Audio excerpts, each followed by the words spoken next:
Well, he represents one of the darkest periods in our city's history. Elmer Wayne Henley helped the so-called Candyman lure, torture, and kill 28 teens and young men. Despite the horror of his crime, Henley is again up for parole. 2 Investigates Robert Arnold met with the parents of one of Henley's victims as he prepared to fight his release. Robert?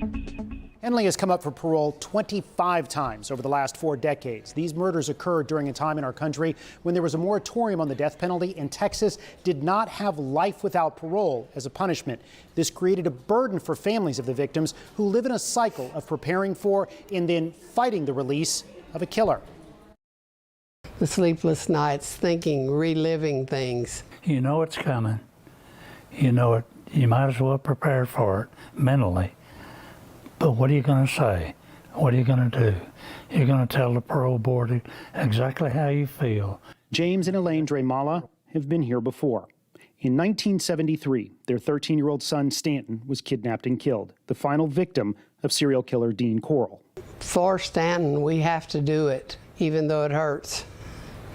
We just have to. And we will till the day we die. The Dremalas are believed to be the last surviving parents of the victims of what came to be known as the Houston mass murders. This binder is a focal point of their pain. They bring it to every parole hearing for Corll's henchman, Elmer Wayne Henley.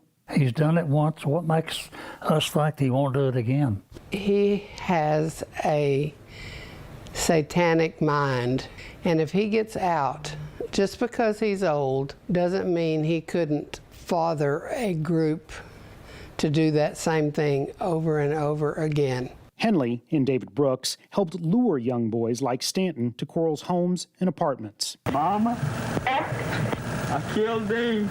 Henley killed Corll during a fight in 1973 and led police to all the bodies he helped bury. Henley was convicted of murdering 6 boys. Henley was the one, as we like to say, found Corll's victims and then basically lured them to Corll's house under pretenses of getting kind of food, candy, beer, marijuana.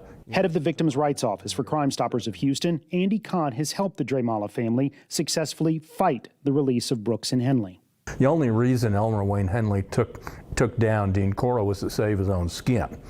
No, period. I mean, you want to give yourself a pat on the back, you know, you're more than welcome to it, but you didn't give yourself a pat on the back for 28 other young boys that you stood back silently and you watched a sadistic, insidious, torturous sexual abuse. I think he looks at himself as a victim because he was young as well.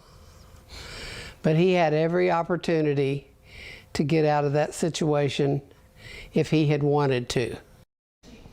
David Brooks died in prison in 2020. Henley is now 69, and the last time he came up parole was 10 years ago. He was the first inmate to be subject to a new law Kahn helped get passed, which gives the parole board the discretion to not review parole in capital murder cases for up to 10 years.